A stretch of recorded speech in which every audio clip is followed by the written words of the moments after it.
think if you look at the raison d'être of Aston, what do we stand for? Very simple. We aspire to make the most beautiful cars in the world. Now notice there it doesn't say aspire to make the most beautiful sports cars. So as long as our sports cars or our GT cars or our SUV cars or our sedans are the most beautiful that there is, it's okay for us. That's what defines Aston Martin.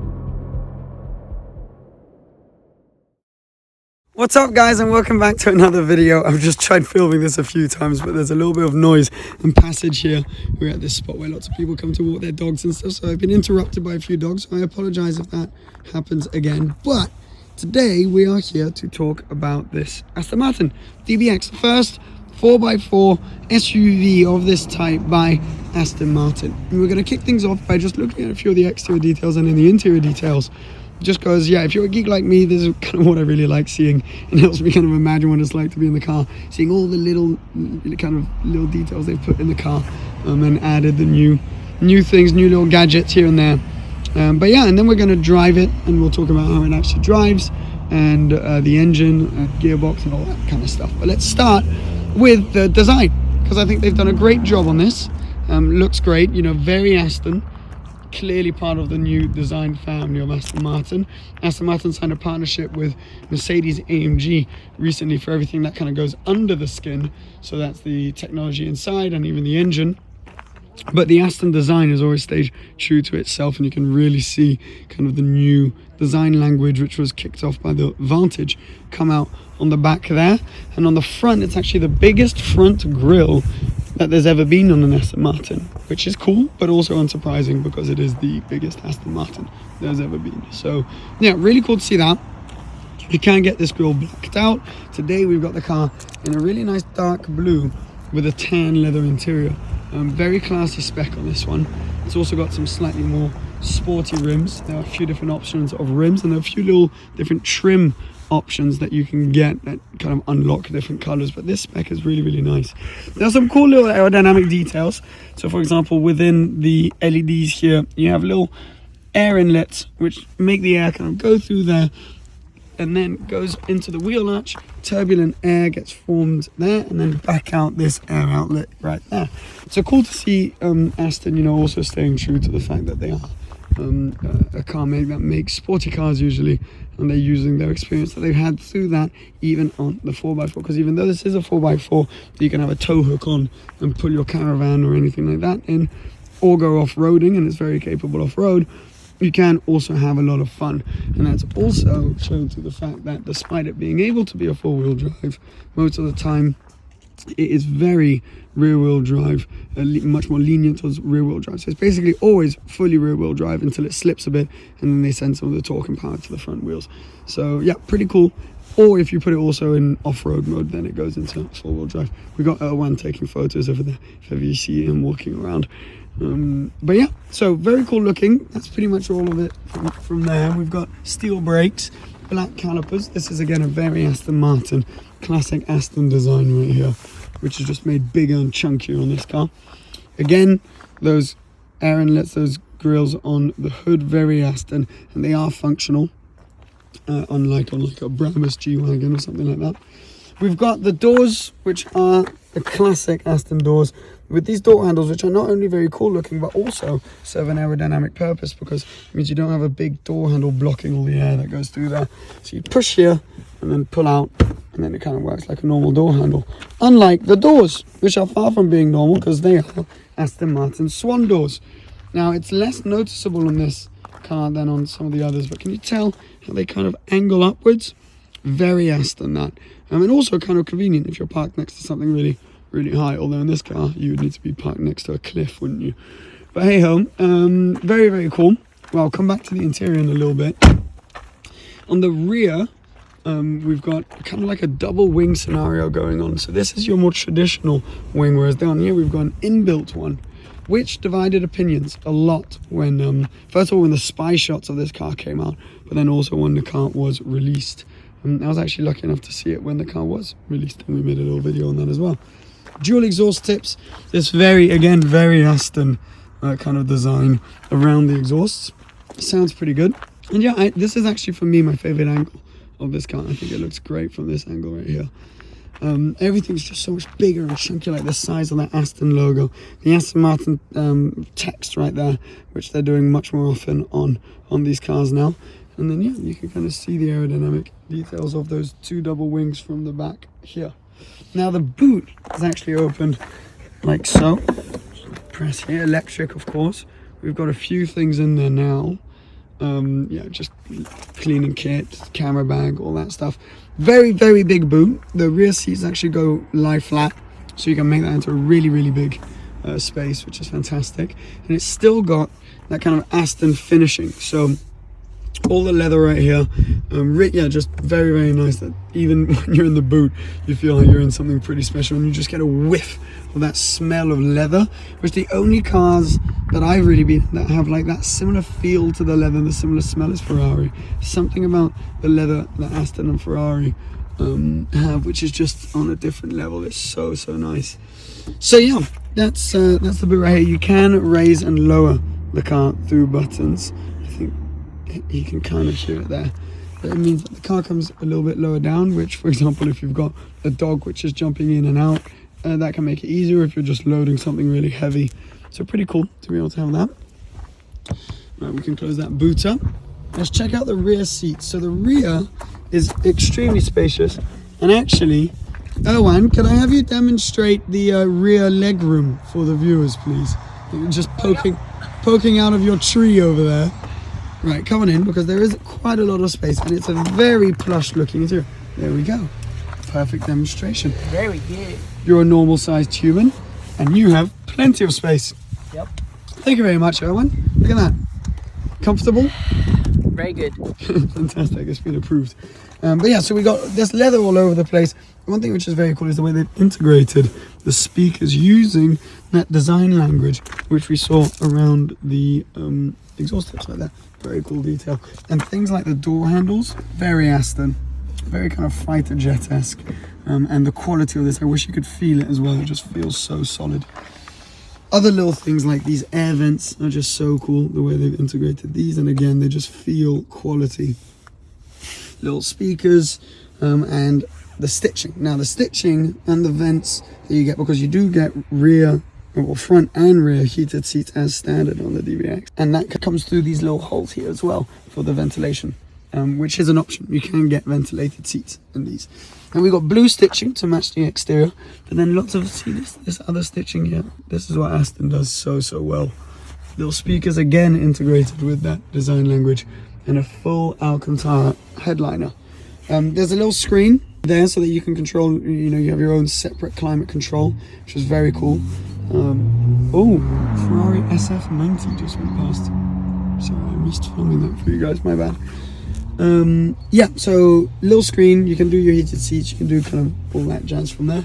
These seats do go down, as I had mentioned, and you've even got little cup holders right there. So if you got two passengers for a long drive, that's a really nice little detail to have. So the rear, they've done a fantastic job with, and they still kept that Aston roofline, and you still get plenty of headroom in the back there. So they've done a really good job with that, and then also that added wing gives a little bit more space in the back as well. So no, they've done a really good job in terms of the compromise of having a practical interior and a sexy exterior, which is never easy to judge. Now, doors same as in the back, really very pretty, simplistic design, really nice. And then we come into these seats, which are adjustable in just about every way you can imagine. All done through these actually pretty intuitive buttons right there. They've done a good job there. Bolster adjustments, and then your three-way memory. Little DBX plaque. We've got matching carpets to the rest of the interior, which looks great. Let's hop on in. Ooh. Now, I'm going to go into wide angle so that you guys can follow a little bit more easily with me. Now then, close that up, and straight away you're greeted by quite a few buttons. Don't know if you can tell. The first car that had like this many buttons was the Panamera when it first came out. I remember, and everyone was so confused by the amount of stuff that was going on. This feels a bit similar when you hop into it, but I like this interior a lot. It's very airy. It doesn't feel claustrophobic at all, and that's definitely helped in this one. if I put this on, I can demonstrate this to you by, I don't know if you can tell through there, if I press this button. Oh, no, is that the right one? I need to press this again. Okay, ready? There we go. A massive sunroof. Absolutely enormous. And that makes this interior so much more airy and bright and just, yeah, it feels so welcoming. And it's quite cool that the cover right there is full Alcantara as well. Like the rest of the headlining. There's some cool little details, like you got double sun visors. So this, obviously you open it up, there's a little light, that's full Alcantara and feels amazing. But then you've also got another one there, which you can swing over whenever there's sun coming from the side. Very cool. And then these grab handles finish in Alcantara. Very classy, very Aston Martin. This spec I really like actually on this one. This interior is quite nice. Now, steering wheel. Standard Aston design, like we've seen on all of the modern Astons, really. Same design. It's got a ton of buttons which can control things, you know, on the screen right there. So you can get your nav up, you can get your info on your fuel consumption, your last trip. There you go, that's the word I was looking for. You can get all sorts of different things, phone info, all sorts of different things on there. So that's convenient, obviously, with it being a digital dash like you have in pretty much every car these days. And then a bunch of different buttons like your adjustable cruise control, your phone, your voice commands, your sound as well. So a lot gets controlled through here, and the reason there are so many buttons is actually because of this screen, which is lovely. It's big, the quality of the image is great, but it's not a touch screen, and it feels a little bit outdated, to be honest. And that's one of the things, I don't know if you heard it, the SF90 just went past again, and I completely missed it again, sorry. Now, the screen, whilst it looks very good, and it's nice and big, it's not a touchscreen, and it's been inherited by Mercedes-AMG. It feels a bit outdated, so you can either control it through some of the buttons there, or through this very Mercedes, you probably remember this, it first came out in the S-classes back in the day.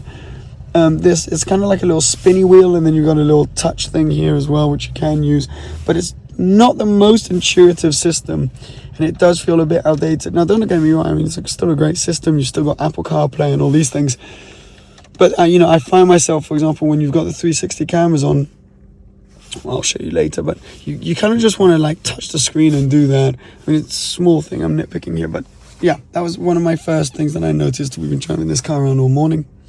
You've obviously got your light controls down here, electric handbrake, those nice air vents. So we've got, yeah, park, reverse, neutral, drive, classic Aston Martin. And again, you see that design that they had, yeah, on the back near the exhaust. They've brought that back here, and this is one to help kind of defrost your windscreen, if that's needed, which it isn't much over here.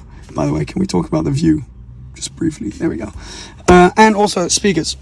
Now, AC controls, all done here, all done through these buttons, which have an incredible feel of quality. They've really nailed it there. Lock unlock, and down here is where things get quite serious. So you've obviously got your little spinning wheel thing for the volume. Great sound system. You have a few options of sound systems, but this is a great one. All of them are fantastic, to be completely honest. You've got a few different driving modes. We'll get onto that in a second. This is for your suspension, if you want to lower or raise the car. Steep hill, press that button. This is me giving a very simple explanation for these buttons. This obviously just switches things on and off, so you can get the very classic Aston clock right there, and all the driver aids, including, and I'm going to switch the engine on for this. So what's quite cool is when you put your foot on the brake to start the engine, look, that's going to go red, bang, press that, car starts. Now if you go into Sport Plus, I don't know if you'll be able to hear it now because the engine's a bit cold, it didn't change much, but it makes a bit more noise when it's in Sport Plus, and the idle is at slightly higher RPM. Now you've got 360 cameras, which is a very cool thing. So if we put it into reverse, you'll be able to see that more. And the 360 cameras, so see, this is what I meant earlier. All you want to do is just click through the different modes, but you need to flick through here. Yeah, lots of different options. Boom, that's pretty cool. And then you can actually get this view, which is really convenient if you're parking next to a big sidewalk or anything like that. So awesome, that's pretty cool. You got your your little compartment here. We've got some hand sanitizer, and as you can see, there's also 2 cup holders to be added to the 2 that were back there. But if you want to access those easily, you just slide that back, and there you go. Then you got a nice little glove box here. Press that classy Aston-like button, and you have more hand sanitizer, because you've never got too much hand sanitizer.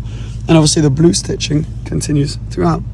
Anyway, should I take this thing for a drive now? We've had a look, we've geeked out together on the interior. Oh, I forgot to mention this. Absolutely massive cubby under here, which also has a thing to charge your phone, if you've got wireless charging, and that's how you open the boot. Really cool. Actually, nice how they've done this design. Anyway, let's get driving. And you join me in the DBX with a very warm seat, because it's had the seat heating on for ages. I've also got my steering wheel heating on. Steering wheel heating is actually an option on this car, as are the ventilated seats, as we mentioned earlier. But it's very nice to have this. And actually, let's start with the steering wheel, because it kind of goes into the theme of the rest of this car. The steering wheel is really large, like you'd expect on a 4x4, like as in really big, and actually quite wide as well, like you have more on a sporty car. So it's kind of bridging that gap between the 2 characters that this car can offer. Right now I'm in the more comfortable mode. We're on a really bumpy road actually, and it's handling it really well. Very quiet. It's got double glazing on the windows. Yeah, really nice to just cruise around.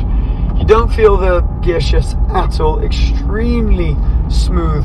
9-gear gearbox, which is supplied by Mercedes-AMG and linked to a Mercedes-AMG engine. So actually, ironically, when you're kind of really pressing on it with this thing, it sounds quite a lot like the G63 does, because the engines are basically derived from one another. We're talking around about 550 horsepower with this. It's a twin-turbo V8, and it sounds really good. It adds to the character. It's kind of like, especially with this spec, it's such a kind of classy character, but then you got this brutal V8 noise which has these like pops and bangs coming out of it. But it kind of goes with that like sporty side of Aston Martin, and that more rebellious side. So no, I really like the way this engine actually links with the car. I think it works really well, and it's interesting seeing a car, an engine with a similar character to that of the G63, but the cars themselves are so different. So being able to compare those two is awesome. So when you're cruising around like this, as I mentioned, really nice, great sound system, perfectly comfortable, loads of space. Owen is taking some photos in the back. You may be able to hear him. The visibility, as I said, is so good, and the light that comes in through the sunroof is amazing. Today's not a particularly bright day here, but it still feels so nice and bright, and of course this kind of slightly lighter colored interior helps that as well. The digital dash in front of you is really nice and clear, and overall, just to cruise around in the more comfortable modes, it's just so good. But we cannot test it right now today in its off-road modes, but they definitely did concentrate quite a bit on making it able to work well off-road as well. Unfortunately, there's not much we can do, and because this car was very kindly lent to us by Aston Martin Monaco, we don't feel comfortable taking their car off-road. Do feel comfortable, however, going down a couple of modes into Sport Plus. You can hear the car get a little bit more angry. Flick one of the paddles to put it into manual through the paddles. These are actually really nice and big paddles. They're not fixed to the steering wheel, they're fixed to the column, so they don't move when you're turning the wheel. But just again, similar to some of the buttons we saw around the interior of the car, just a feel of quality every time you press one of those, which is really nice. Gearbox is pretty quick. It's not the fastest I've ever tried, but it's definitely ample in a car of this type. And as I mentioned, the gear shifts are so smooth. The sound, you get a lot more pops and bangs when you get up into these modes, and all of a sudden the steering gets a little bit heavier. But the most noticeable thing is the throttle response. It's just it's just so much more reactive to every little input you put in. And I mean, it feels big, the car, but when you've got it in the Sport Plus mode, it shrinks around you a little bit. And the steering, heavier steering, which is decently communicative. The brakes, whilst they Yeah, they're very effective. It brakes really, really well. There's not much feel through the brake pedal, which is a little bit disconcerting every now and then. So L1 is actually going to hop out now. Can you hear that V8 sound when you open the boot? That's so cool. So yeah, as soon as you get into town, Sport Plus does feel a little bit too aggressive. But when you're driving it and you're a little bit more on it, it's nuts now with these 4x4s. How sporty they feel. I mean, 550 horsepower. We threw that into the conversation rather casually at first. But do you realize how much that is? Every time I think back to like Ferrari Enzo or Carrera GTs, you know, just over 600 horsepower. Now you're driving effectively a family car with 50 horsepower less than those and 3 more gears. It's outrageous. I mean, I don't really get the whole 9-gear thing for the gearbox. I mean, I understand why it's there. They're basically overdrive gears, but 9 just feels a little bit excessive. And it helps with the MPG, which, you know, on this car, it's not going to be the most economical car in the world, but definitely going to be better than some slightly older competitors in this space with the big engines and the heavy weight, like the original kind of G63s and all that stuff. But I mean, it does get on it. There's a lot less kind of shifting in the weight of the car compared to the G63. So when you accelerate with the G63, the front end really flips up. It's not that bad around the corners with that car, nor with this one. So it actually means that the car kind of shrinks around you with this because you don't get much body roll. It feels quite flat. Yeah, it's nice. It's nice once you press on it. The brake pedal is slightly disconcerting. I feel like there's not much communication coming through that, but wow, I mean, it is quick. These cars are so rapid now. You feel like you can chuck it in places. They've done a good, yeah. When you see how usable it is around town, and then when you come out here, and I mean, we are making progress right now. It's very, very cool to see. And it brings that Aston character out. Like I said, it feels quite playful. Earlier in the video I mentioned that most, you know, pretty much all of the power goes to the rear wheels. So it means you kind of have that communication with the engine and the way that it puts its power down, more like you would in a sports car compared to other cars in this space. And that just makes it feel a little bit more sporty and just, yeah, it's very nice. Can you tell that I'm liking this the more I drive it on these twisty roads? I mean, I completely understand, to be honest, you know, why these manufacturers are making these cars. You know, I mean, you can love it or hate it, but it's something that they just need to do. So I'm just stopping and let these cyclists go by. We're going to go back into normal mode. There we go. So there is a little bit of a lag with some of these buttons here.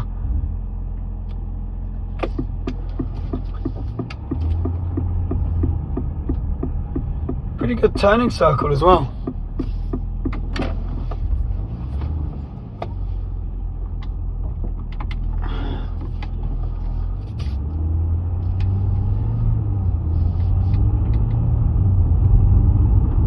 Okay, so we're back into the more comfortable modes, and I was saying I completely understand why these manufacturers are making these. I mean, you can't fight it anymore. It's one of those things at first, which was why is Lamborghini making one of these? You know, Rolls, Bentley, Porsche.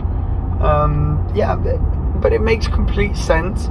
And you know, at first I always thought, why are they doing this? And I don't really think it's part of the heritage of the brands. I think it's going to have a bad effect on the brand image of these brands long term, but it hasn't really. And what it's done is it's unlocked so many more possibilities.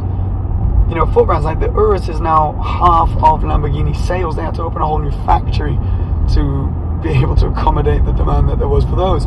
And it means that there's a lot more budget for them to play with, to allow for special projects. You know, if we want another 177 specials, DBS Superleggera, all those kinds of things, this is actually only going to help that, because it will allow these companies to take those slightly more risky, lower margin cars And I support that. So at the end, I actually, you know, I support these 4x4s. I think, yeah, I mean, there's the side of them, you know, not being good for the planet and all of that, which is not ideal for sure. But, you know, the fact is these cars sell a lot. So from an economic standpoint, I stand by them, and I completely understand why Aston, why Porsche, why Lamborghini, why Bentley, why Rolls-Royce, why all these people have done these.